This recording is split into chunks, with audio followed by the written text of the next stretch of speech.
Happy birthday, Muhammad Ali.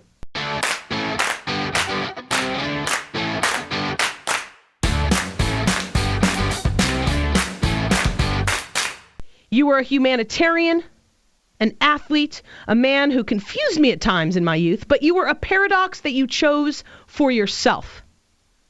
You made decisions that only courageous people would make, ignoring the consequences or at least facing them head on. It's tough to assassinate a public figure, and you weren't afraid because you knew people wanted to come and see you fight. Cameras and fans recorded your every move. You knew you had a voice, Muhammad, and you used it. You needed to use it. You found the audience and you spoke to them.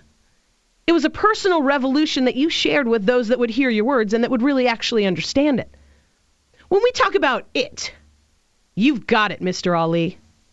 Boxing was your passion and your job, but people were your life.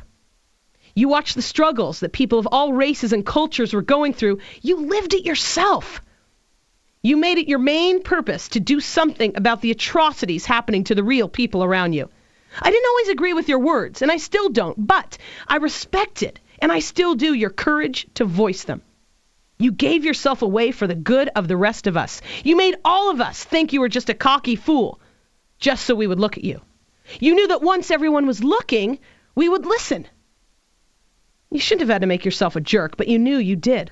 Luckily, there were still enough people who thought individually who could understand that you saying, I don't have nothing against no Viet Cong, was not an anti-white statement, it was an anti-hate statement. But like Eminem, you had a message. And you knew, even as far back as 1964, that if you're going to get Americans to listen, you've got to shock them. Shock them into listening. See, we're so overstimulated, we hardly even hear anything. We don't notice anything anymore. I wonder what would happen if we tried to live like you, Mr. Ali.